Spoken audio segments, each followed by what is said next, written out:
Medvedev, Andy. Okay, go. Start there. By the end of the year, he's going to be ranked in the top 5.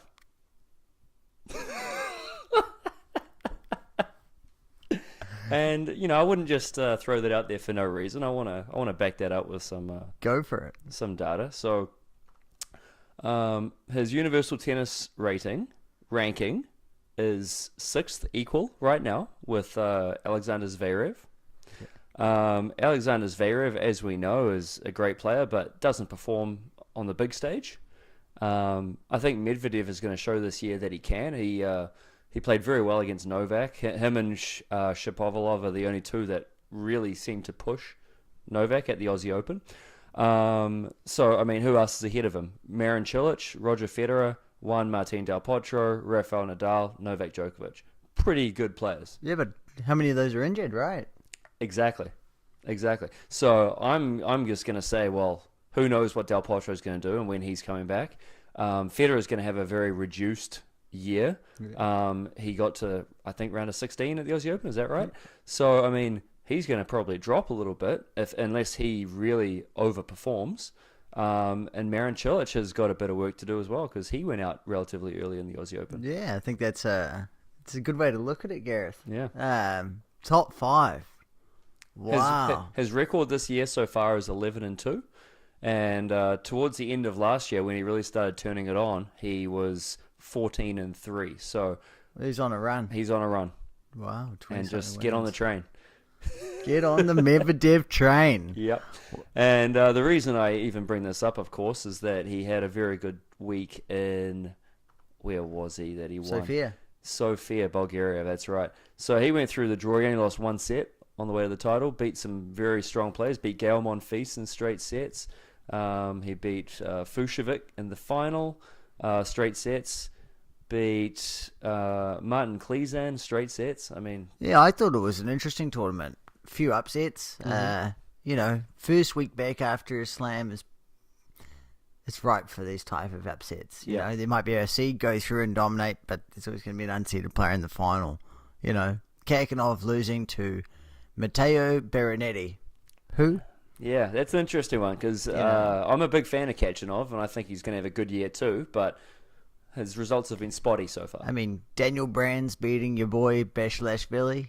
Yeah, that's unusual. That's unusual. And Monfils beating Tsitsipas, to me, was a few upsets in there that are probably due at a 250 event rather than a slam or a 500. That's right. It kind of makes sense, especially, a week and a half after the Aussie Open. Some of these players may not have travelled that well, and, they're not...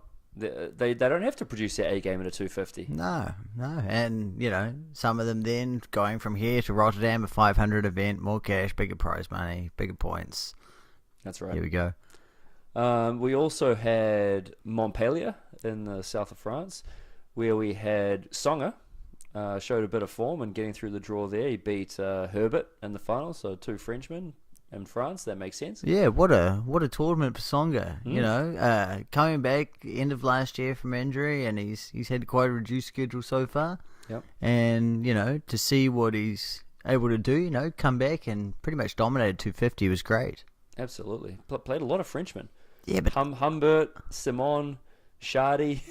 We played them all the way through. Yeah, all the way through to Herbert. Basically the French nationals. I mean, Herbert, Australian Open, won the doubles. This just shows how versatile he is, going out there and making the final of a 250 week after doing that. So someone even wrote on Reddit, is he the best singles and doubles player in the world? Yeah, it's I would say up of before last year that would have been Jack Sock. Yeah. But I think definitely now that it would be Herbert. Again, a week of tournament upsets. Baghdadis over Pui. Yeah. Pui? Is that right? That did not sound right. Pui. Pui. Kakanov over Goffin.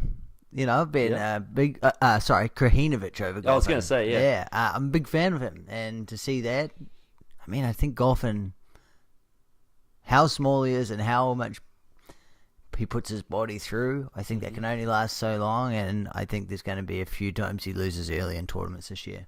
Yeah, he is very slight in his physique. Yeah, he's nothing to him. No.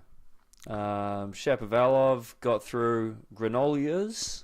That's our pronunciation's It's awful. horrible. Sorry, isn't guys. it? I mean, It's horrible. we do our best. with what we were Granola given. bar. I like granola bar. Yeah. And then he lost to Herbert. So yeah, It's amazing. Last tournament of the week. yep. Argentina. Cordoba. The first clay court tournament of the year. And of course, we had a great tournament from the very well known Juan Ignacio Londero. What a tournament. What a tournament for this young fella. You know, I assume he's young because I've never heard of him. he's 25. Came through as he's not that young. as a wild card and beat Guido Pella in the final. 3 sets, 3-6, 7-5, 6-1. He didn't lose a set all the way on the way to the final. Wow. You know, I think he beat Del Bonis in the semis for 1 in love. Beat Jerry in the first round. That's a good one. Yeah, I think he's a he's very much a clay court specialist, Londero. Yeah. He's played 3 tournaments that weren't on clay in the past 12 months. They were Wimbledon qualifying, lost first round. US Open qualifying, lost first round. Australian Open qualifying, lost second round. Oh. So the 3 tournaments that you're not going to play off your specialist surface, you're expected to not do very well. But man, he's coming through. Last year, 12 months ago, he was playing qualifyings of challenges, and you know, he ran on a bit of form about a month away from now, and wow, this is a great result for him. It seemed to me, 20 years ago when we were sort of starting to play the game, that, you could break onto the scene at, 19, 20, 21.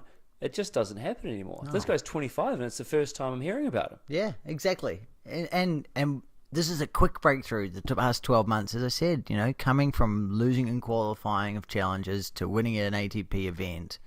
That's a huge turnaround. It just shows the depth in the men's game. Yeah, and I've got an interesting stat for you, Andy. How many players do you think in the top 10 are in their 20s?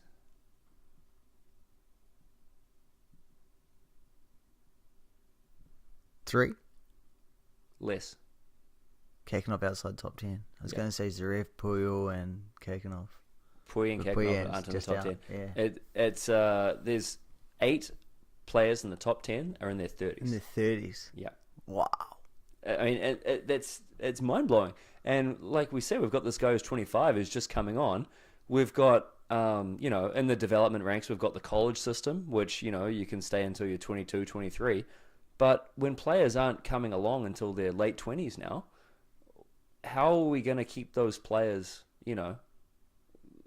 developing, making money, all that stuff? Well, the new challenger system, I think, is starting that way. Yeah. I'm really liking the bigger draws. Prize money seems to be very similar to what it was last year. Mm-hmm. But with the bigger draws, that means that more people are getting paid. Yeah. I really like it. I don't like having the smaller qualifying draws. Right. There's only 4 players in there. It gives less chance. I mean, we've already seen this year that a guy won through qualifying of a challenger and won the challenger event. Yeah. Next week he had to go through qualifying again and won through qualifying. That's a weird. It's a rare example that probably won't happen often, but it's still an example that shows how deep the game is. Yeah, absolutely. And look, I don't know what the answer is. I mean, I think, like you said, they're making good strides towards making more players get more of the pot, because we've seen too often that the top players get a whack load of money and the players below, say, 80 in the world, get next to nothing, and it's hard to even cover your expenses. Yeah. So, yeah, I don't know what the exact answer is, but I think they're moving in the right direction. Hopefully they continue going that way, because as the breakthrough age gets later and later and later, people who are 24, 25, who are maybe from a country that doesn't have a lot of money behind tennis, those players aren't going to play anymore. Well, they're done. Even if you are from a country that's got money behind tennis, you've got to be supported for 7 or 8 years. Most people then, it's like, hey, a few years in, I've got to go get a job and start, people want to create families and do that, right? That's right. 30. I mean, it took Milos Raonic 2.5 years to break into the top 100. And he's a top 10 player. And that's quick. Yeah. I think it took Federer a lot longer. Yeah, it's crazy. That's scary.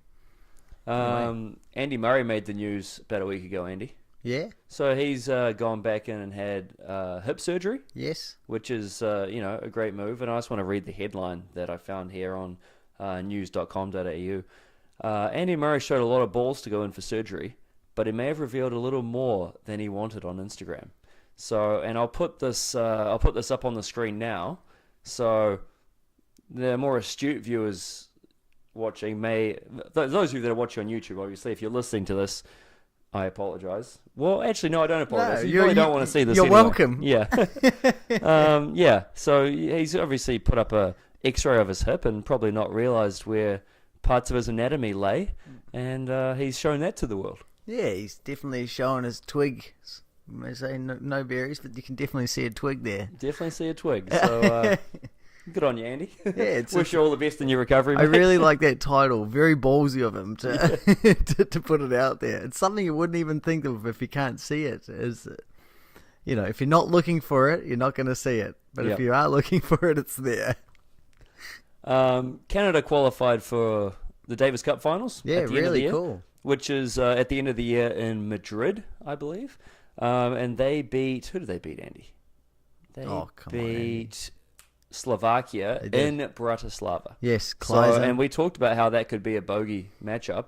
They ended up getting through pretty well. I mean, they were up 3-1, and I think they then lost the dead rubber. But, good performance from Felix and Chapo to get them through. Yeah, exactly. It's impressive. A couple of youngsters playing all the matches in the tie and coming through big for Canada. Yep. Yeah, Absolutely. away from home on the red clay. It was going to be tough, and I expected them to put up a little bit more of a fight, but there were some close matches in there. Yeah. Even, this week, the Fed Cup women here from Canada, they were away in the Netherlands, and they came out on top with Andreescu and Abanda playing the tie and did really well. So does Bouchard not make the team now? No, she didn't make herself available, I don't think. Didn't make herself available. Yeah. She probably had like an Instagram shoot or something. Man, have you seen her Instagram? I have. Wow. Okay, so what have we got coming up, Andy? You alluded to the ATP 500 in Rotterdam.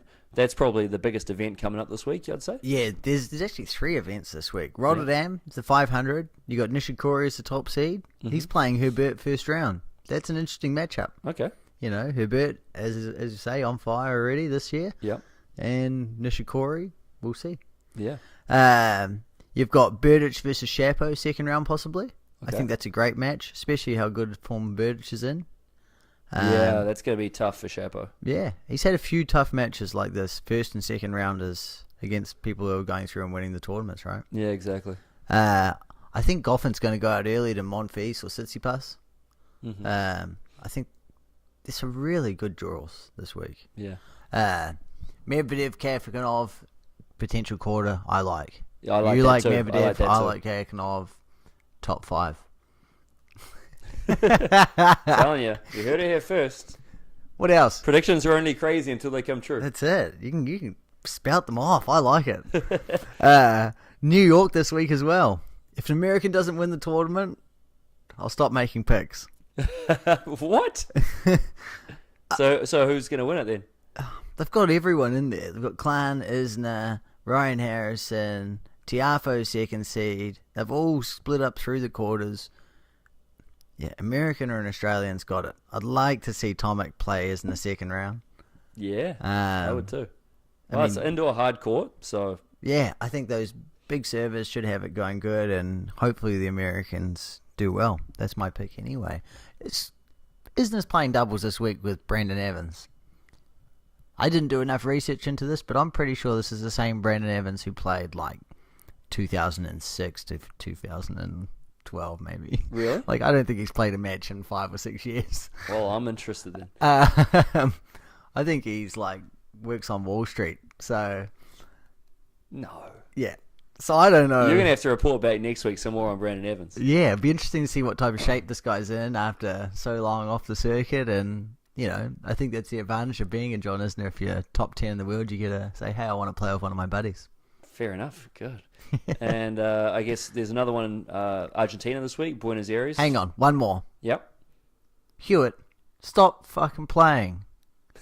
He's playing again this week. Did he play? He's getting a wild card into New York. Would play doubles with Boy Popwin, and I'm really sick of it. It's up. Yeah. Are you retired or you're a double specialist now? What are you? Tomic came out 60 minutes interview and blasted him with his father. You can't really be a double specialist if you need wildcards to get into events, can you? Well, no. and how good are you? And I'm lost for words. Especially, when you're under criticism for playing and taking spots, and then there you are doing it again and again. It's the only thing I can think of is could Popperin get in the draw without him? Possibly not. That's the only devil's advocate thing I'll play. That maybe he's trying to get him in the draw to get him some points. Yeah, possibly. I think it's interesting that a young Canadian got a wild card into the main draw of New York. Who's that? Braden Schnur? No, Schnur. Younger. Interesting. Yeah. We'll have to Sorry, Gareth. I just swore again. But yeah, Schnur is playing Popper in last round of qualifying today. Oh, okay. So that'd be a good game. That'd be a good one, definitely. Because Schnur had a good, got to the final of Challenger in California, lost to Taylor Fritz 2 weeks ago. Week and a half ago, yeah. Yeah, very good. Last tournament, Buenos Aires. Yep. We're back in Argentina again. Back in Argentina, 2 weeks in a row, outdoor on the clay. Who you got? I think this is a tough tournament. I think Felix is in there. Okay. I think he's got a good draw. Interesting that he seemingly chooses to play a lot of clay courts over hard court. Yeah. Because he did that last year too. Probably more to develop the game. I guess right? so. And players like that are very natural. They can pick up the hard court game very easy. And most of us, that's what we grew up on, right? Yeah, absolutely. I think he's got a really good draw. So, who's he got? Garin first round, Cecchinato second round, maybe Jerry in the quarters. It's not bad. No. I think this is, just looking through the draw, probably teams to lose. Yeah, almost. But I thought Fognini had a draw last week as well and lost first round, second round to Badin. Team is obviously the standout clay court player in the draw. Yeah. I mean, apart from Nadal, to me he's the best in the world on clay. Yeah, I think you got to look to him to have a good one and sort of put his foot down for, setting the tone for the rest of the year for him. Yeah, here's hoping. Can I give you a few picks for the next few weeks? Yeah. I like Monfils over Goffin. Yep. As I said, I don't think Goffin's fully as good as he could be lately. I like Taro Daniel over Roberto Carbella Barana. Yep. Taro Daniel to me is a bit of a clay court specialist. I know he won a 250 event last year on clay before the French, and we'll see. I think he's he holds his place inside the top 100. Mm-hmm. Yeah, those are a couple for me anyway. I'm picking Medvedev to keep rolling. Medvedev over Kakanov. I reckon that's the match we're looking forward to the most this week. That's the match, and look, it's unusual for me to pick someone whose game I don't like. I don't like Medvedev's game. It's ugly to watch. It's awkward. It looks weird, but he gets the job done, man. Just gets it done. So, you know what? I mean, who am I to judge? Sometimes that's all you've got to do, right? Get the ball over that net, and it doesn't matter how it's done. It's the kind of game where, as tennis coaches, we look at it and say, "Oh, I'd try and fix that, and I'd try and fix that." It's like, you know what? Maybe we just don't know what we're talking about, because you know what? You can overcome poor technique if you've got the work ethic to do it. If it ain't broke, don't fix it. If you're getting the job done, who cares? All right, should we wrap it up there, Andy? Yeah, man, wrap it up. Hopefully, put a bit of a line on it like Andy Murray did. We can put a bit of closure. Hopefully, hide ourselves away. I don't know what he was thinking. I'm still in shock, man. It reminded me of that Jackass episode where he put a toy Ryan up his Dunn butt. Put a toy car up his bum and then got the X-ray, and you can see his junk as well in the X-ray. What a finish. Sorry. Anyway, we'll be back next week to recap Argentina, New York, and Rotterdam. Find us on iTunes and Stitcher. If you want us to discuss a certain topic, please reach out on YouTube, Instagram, and Twitter. We are Two Guys Talk Tennis. That's Andy. I'm Gareth. If you like what we do, please subscribe, rate, and share. Be kind to each other. Peace out. Cheers.